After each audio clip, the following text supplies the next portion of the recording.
It's nice to see Chris Evans do something different. Like I said with Mark Wahlberg, that he doesn't really go out those kinds of roles. It's nice to see him do something fresh, new, and exciting.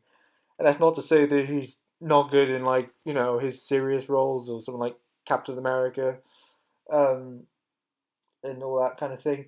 But it's nice to see him do something that you're not really expecting because he doesn't really do comedies apart from he did The Losers, which he was amusing in. I mean, I quite enjoyed that movie. I think this movie's slightly better than that movie. I think that movie was all right, but there was some amusing moments in it.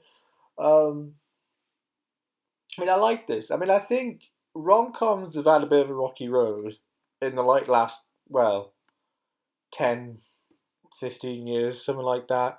I mean, I think the problem with them is that I mean, there were so many good ones, like in the 80s and 90s, and sort of like early 2000s, and then all of a sudden it hit this thing that they suddenly weren't any good.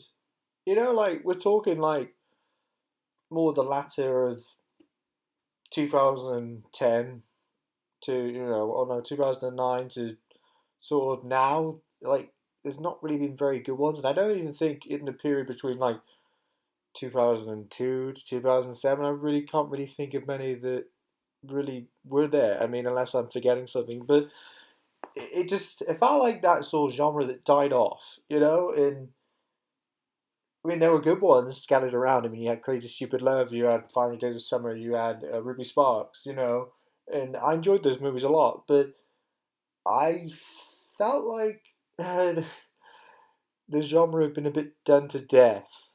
By the time we got to like the 2010s and like, well, actually, sorry, I mean 2009, like we had Love Happens, which was a terrible film, and you had stuff like that. And I think that it really needed to be revived. And I think that when you see a movie like this, I think it's going back to the good rom coms you used to know because there's just so many of them have been such trash, in this new decade that it's just like, oh no, I want something good now. Like, come on, give us something enjoyable. Don't give us a pile of garbage all the time.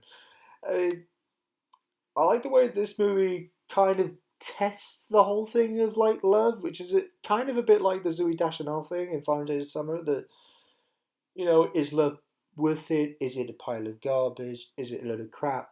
But then actually he does learn that he actually wants to be with this girl, and then there's things that he wants out of it, and that's good, And it's not all about Ewan Griffith trying to sailor away into some romantic venture. It's about him that he's not really had anything.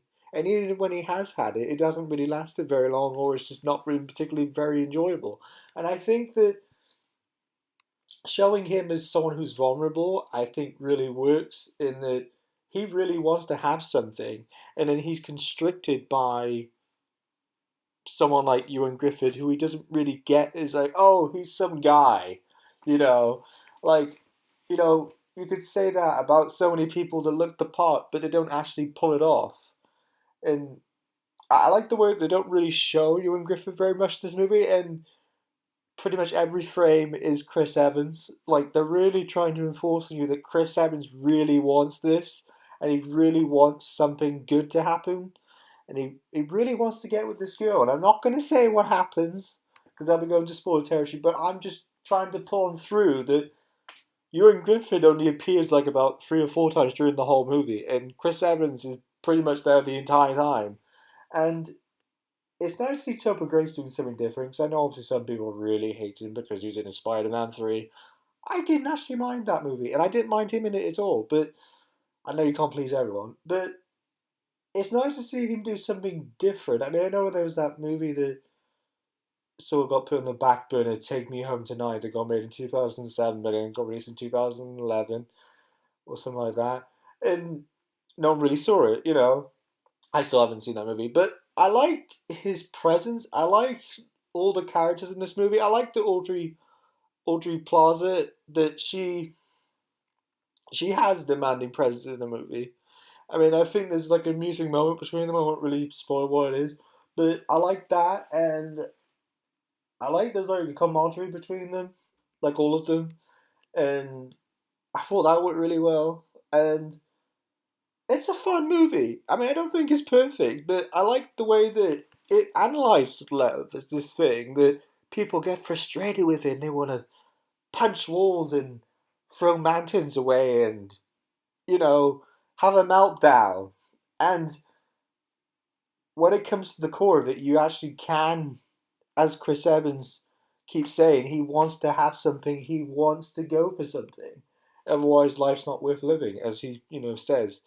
And I like that. And then I like the way that this movie presents it. I mean, and sometimes you watch some movies and you think, oh, yeah. Like it just makes you kind of want to vomit sometimes. Like they really shove over this whole thing of romance is blah de blah. Oh, it's blitz. It's not blitz. I mean, it's bliss. And I mean, it just sometimes it's quite laughable, and like that's really not love, you know.